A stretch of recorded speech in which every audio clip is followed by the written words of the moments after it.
Hello, everyone, and welcome to Big Grief Questions. I'm Kat Faraci, and I'm here to talk to you about your big grief questions. I'm so glad that you've tuned in, and I hope that you check out the other episodes. I'm hoping that as we progress, it just gets better and better as I learn how to do all this video stuff.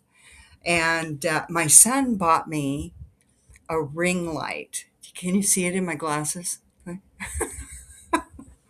Uh, and it's supposed to be a little better lighting. I think it is. I'm pretty happy about it. So, I'm progressing. I'm an old dog learning some new tricks, but I do have a lot of knowledge when it comes to grief and how it affects us and what we can learn from it. So, I'm really glad that you're here. Um, Please like and share and subscribe, and that would be wonderful. And I'd really appreciate it so we can get moving forward with really producing some good information out there. I might not be the prettiest video, but if you can get some good information on grief, that would be wonderful. And more importantly, if you could get some of the answers to the questions that you have about grief. Maybe it's for yourself, maybe it's for somebody you love. But I have to tell you, one of the concerns that there was in my life is when I started going through all my losses. And if you don't know my story, from the time I was 11 years old to 30, I had lost 14 family members and two friends. Well, actually, it was 12 family members and two friends, so 14 total. And that included my parents, my grandparents, aunts, uncles, a cousin. And so there was just a lot of grief. And the thing about it is nobody really talked about it. We just kept going to funerals. And it was a very frightening time for me, and not being able to really ask questions or get answers or know what grief was about. And I know that grief affected my family members in a devastating way because they didn't talk about it amongst each other either. Plus, there just didn't really seem to be much wealth of information out there as there is now, like there is now.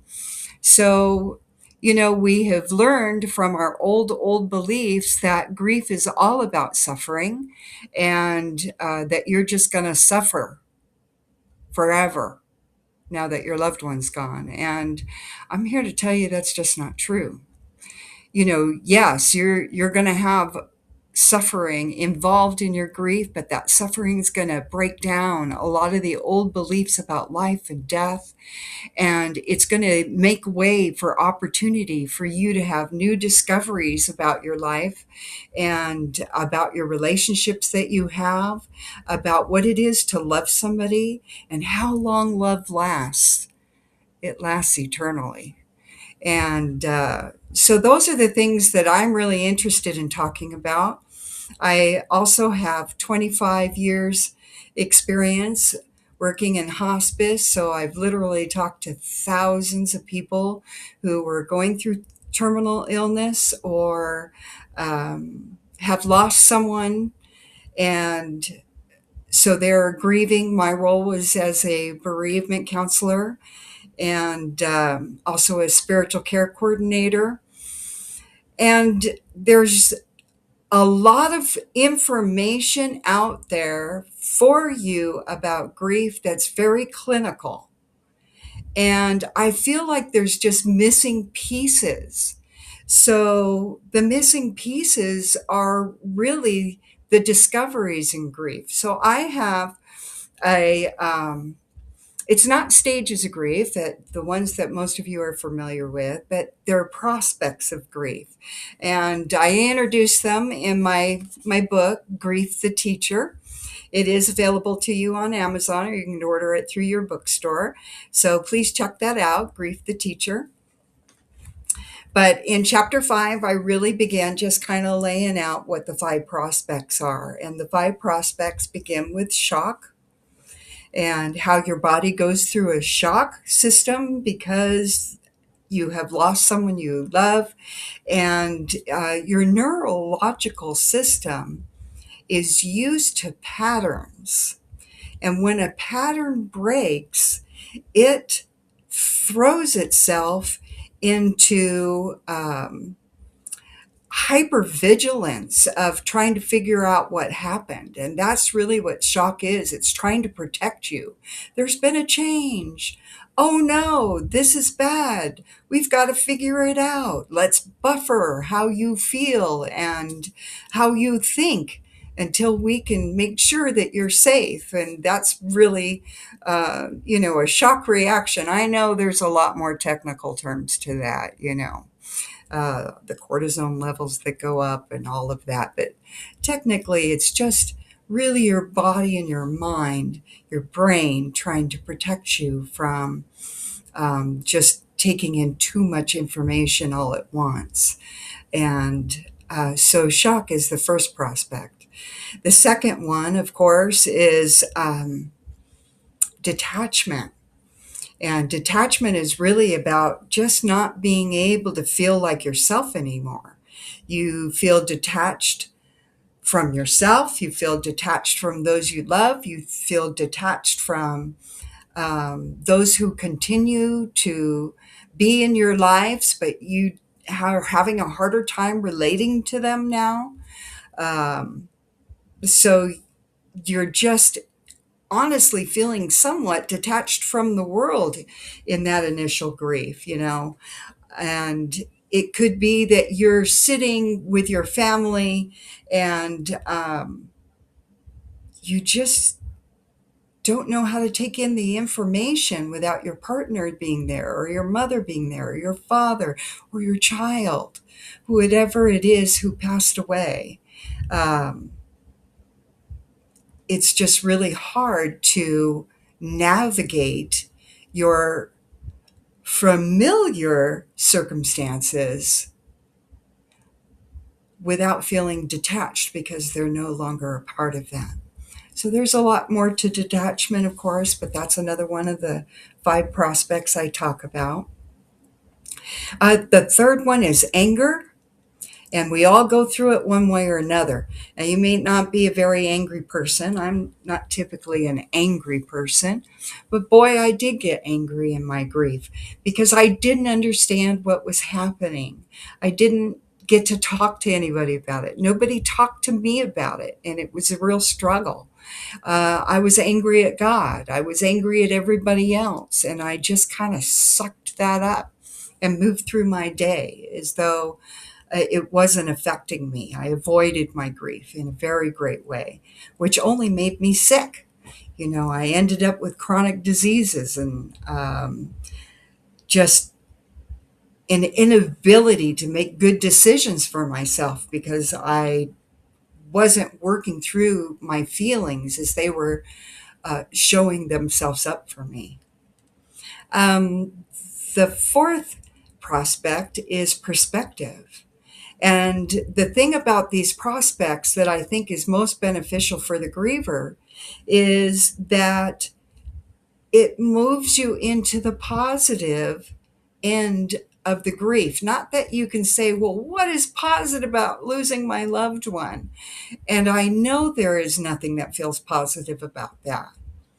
But I am going to tell you this, that when you go through deep grief, it is a trauma that breaks down every belief that you have had, all the thoughts that you used to think, all the systems you used to navigate your life in a natural, normal way. You start to rethink everything, everything. And a lot of that stuff needs to be rethought. A lot of those belief systems are limiting beliefs about yourself, limiting beliefs about love, limiting beliefs about relationships. And grief really brings that to the forefront. And that's why I talk about it in my book, Grief the Teacher. because grief becomes your teacher if you allow it to. And then, of course, the fifth prospect is connection.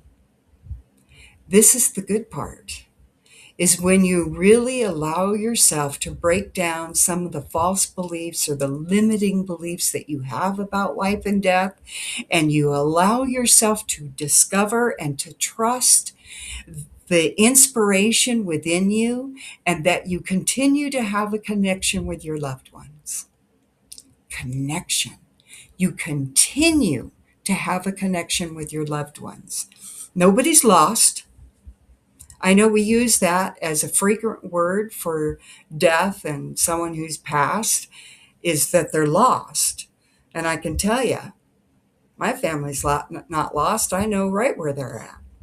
Now, some of our belief systems might put them in another place, but I'm going to testify to you, they're right here. They're right here with me. I feel their love right here, right now. And I love them right here, right now. And when you learn to expand on that discovery of how you can still have a connection, a communication, you can feel their presence, you can feel their inspiration, you can feel their nudging, you can have evidence in your life of their presence and just a sense of their guidance. That's when expansion happens and discovery happens. And that's when you begin to feel the good part of grief, when you really begin to see that there is more to life than just the few years we spend on this earth, however long we have. There's more. There is more for you and for me and for the relationships that we have with our loved ones and what we are going to learn through it. So that's just the beginning. I have so much I want to share with you about grief and about, we say moving forward, and we have a hard time with that term because moving forward for us means moving without them. And I'm going to tell you, you're not moving without anybody. You're moving forward in the understanding about life and spirit and soul and how we continue to connect. So I hope you're up for it. I want to answer your questions. I would like you to contact me at biggriefquestions@balancinggrief.com. That's an email, biggriefquestions@balancinggrief.com. It's in the show notes below. You can just link it there and ask me your questions and I'll get back to you. We'll probably even do a video about your questions because your questions are certainly going to be important to all the others in our community that are bereaved as well. And it's important for us to have these conversations so that we're no longer choosing to walk in suffering for the rest of our lives because our loved one has crossed the veil. And so there's a lot to be discovered about that and a lot to give you hope in that. And I hope to help you. I hope to share my discovery with you. I hope that we go on this journey together. You can also find me at balancinggrief.com. That's my website. There's a lot of things offered on the website for you to explore and look and download and have, and that can help you with techniques to how to get through the day-to-day. I'm really into not just the spiritual side, the soulful side, the connection side, but how do I get through this moment right now when I'm feeling so devastated? How do I get through this loneliness that seems overwhelming to me and I don't know how to breathe? Grief is the hardest thing you'll ever experience. The hardest thing. And there is so many ways that you will grieve. You will find so many things that you are grieving in your life. Maybe you haven't lost a loved one, but maybe you've lost a relationship in a divorce. And that can be extremely devastating as well. There's lots of grief. Maybe it's a pet. And I know we get all jumpy about how does someone compare their grief of their pet with the grief of my child, losing my child? And, all of us are not going to experience the same journey of life. And I think it's important that we don't judge each other, but we do understand that the journey that we are on is to learn the aspects about life that we need to learn, to understand, to grow, and to be able to see a grander perspective and a greater connection. So, I'm going to close it off for here for now, but you're going to see links in the show notes how to reach out to me. And I wish you would. I'd really like to hear from you.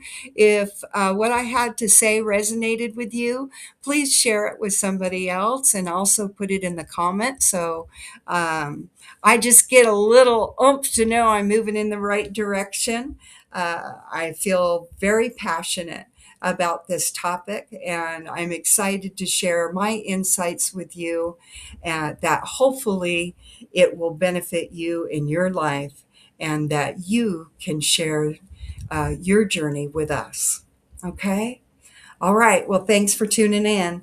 Look for me again and subscribe. I'll be making a lot more videos for you. All right. Take care. Have a great day. Love y'all.